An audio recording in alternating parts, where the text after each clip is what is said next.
কাজগুলো করি সেটা দিয়ে আসলে মগ্ন থাকি। আমি একটার মধ্যে আরেকটা কাজ নিতে পারি না। বাট যখনই সিনেমা রিলিজ হয় তখনই খুব ভালো লাগে। আর যদি সেটা হয় ঈদ, প্রথমত সবাইকে আসসালামু আলাইকুম। আশা করছি সবাই ভালো আছেন এবং সুস্থ আছেন। খুব ভালো লাগছে। আমি ফার্স্ট যখন বাড়িতে আবার শুরু হয়, স্টার্টিংয়ে আমি ছিলাম, বাট মাঝখানে 2 বছর গ্যাপ হয়েছে বিকজ অফ আমি ব্যস্ত ছিলাম। বাট চতুর্থবারের বারের মতন আয়োজন করা হয়েছে, খুব ভালো লাগছে এবং আমার পারফরমেন্সও আছে, ধামাকাদার একটা পারফরমেন্স। সো সব মিলিয়ে এত বড় সড়ো একটা আয়োজন আমার কাছে মনে হয় যে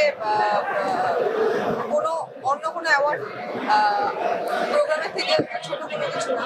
বারফা এমন একটি পর্যায়ে যাবে যেটা আসলে আমরা আমাদের সকলকেই আসলে ছাপিয়ে যাবে। সো খুব ভালো লাগছে। ভিন্নতা আসলে আমি চাই কখনো আমার ক্যারেক্টার, আমার সিনেমার ক্যারেক্টার কিংবা আমি আমার কস্টিউম, আমার গেট আপ, আমার সবকিছুর জন্য একটা থেকে আরেকটা ভিন্ন থাকে। সো চেষ্টা করেছিও যে ভিন্নতা আনার। সো দেখা যাক, ওয়েট করেন, অবশ্যই দেখতে পাবেন।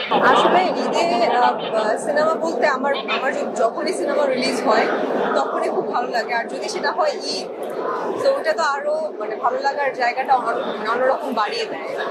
তো ঈদে আমার টগর সিনেমাটি আসছে, খুব ভালো লাগছে এবং খুব এক্সাইটেড বিকজ অফ আমাদের মুভির প্রত্যেকটা গান বলি, প্রত্যেকটা যেটা আসলে মেক করা হচ্ছে, ট্রেলার, টিজার কিংবা যেগুলো আসবে, পোস্টার, সবগুলো একটা বুম টাইপের কিছু। সো খুব এক্সাইটেড। যতক্ষণ পর্যন্ত আপনাদেরকে না দেখাতে পারছি ততক্ষণ পর্যন্ত আসলে রাত 3টা-4টা বেজে যায়, ঘুম হয় না। যখন আপনারা দেখবেন তখন আসলে মনে হয় শান্তি মতো একটু প্রপার ঘুম দিতে পারবেন। এর আগে ব্ল্যাক ম্যানের জন্য ওয়েট গেইন করেছি, যথেষ্ট মুটিয়ে গিয়েছিলাম। সো এটা আসলে টগরের জন্যই।